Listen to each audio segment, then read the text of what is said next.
माँ का ऋण ना कोई साधु नहीं उतार सकता। आद्य शंकराचार्य जी के बारे में सुनाऊं, सुनो।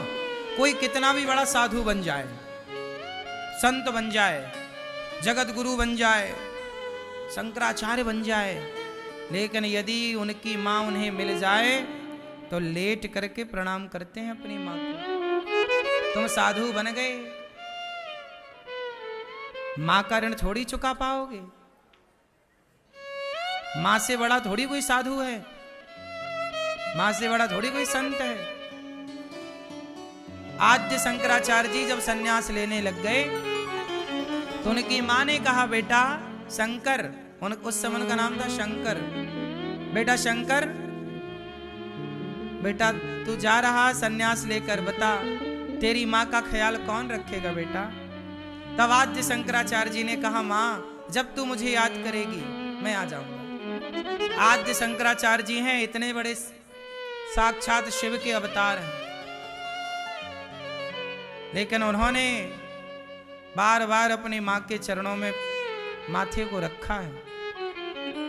उनके जैसा कोई ज्ञानी नहीं, उनके जैसा कोई विद्वान नहीं, उनके जैसा कोई तपस्वी नहीं, लेकिन वो तपस्वी साधु माँ के चरणों में माथा रखे बैठा है।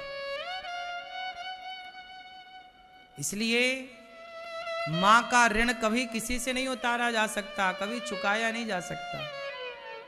संसार में ऐसी कोई दौलत ही नहीं है जो दे करके माँ के ऋण को चुकाया जाए। इसलिए माँ बाप के ऋणी रहो और सेवा करके ऋण को चुकाओ। मानो इस बात को कि हम माँ बाप के ऋणी हैं। ज्यादा घमंड में ना चलो। माँ के लिए कुछ बेहतर सोच सकते हो। माँ जिंदा है तो वृंदावन लाओ, तीर्थ यात्रा कराओ। माँ मर गई तो मरी हुई माँ के लिए भागवत जी के पाठ कराओ, पोथी पाठ कराओ कि भाई हम भी अपने माँ बाप के लिए कोई शुभ कार्य करेंगे। अभी जैसे यहाँ भागवत जी के पोथी पाठ बैठे हैं, आप भी आगामी 5 मार्च से भागवत जी के पोथी पाठ बैठेंगे, आप भी बिठलवा सकते हैं। आप भी अपनी माँ को, अभी 10 अप्रैल से यहाँ पर ब्रज 84 कोस की परिक्रमा लगवाई जाएगी। आप भी ले आओ अपने माँ बाप को, यदि चलने में थोड़ा बहुत सामर्थ्य है तो आप भी अपने माँ बाप को अपने साथ 84 कोस की परिक्रमा लगवाओ। अभी ब्रज 84 कोस कहते हैं, जो 84 कोस की ब्रजमंडल की 84 कोस की परिक्रमा लगा लेता है वो 84 लाख योनियों से मुक्त हो जाता है। 84 कोस की परिक्रमा में सबकी परिक्रमा आ गई, वृंदावन की परिक्रमा आ गई, गिरिराज जी की आ गई, पूरे ब्रजमंडल की नंदगांव बरसाने सबकी परिक्रमा हो गई।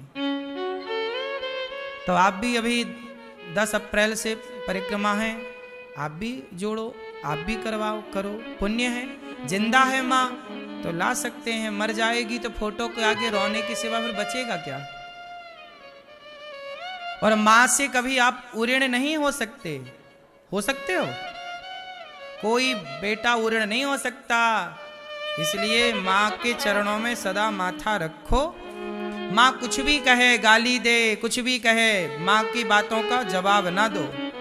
तुम्हें जन्म दिया है, तुम्हें पाल पोस, बताओ आज माँ तुम्हें 4 बातें कह देती है ना, बुरा लग जाता है तुम्हें, लेकिन वही माँ ने तुम्हारी मालिश की थी, पांव पकड़ के घिस घिस के हड्डियां मजबूत हो जाएं। माँ का उपकार कितना है ये तो तुम्हें याद नहीं है। 4 गालियां माँ ने दे दिया वो याद है, यार माँ ने मेरी ऐसा कह दिया, अब मैं माँ से बात नहीं करूंगा।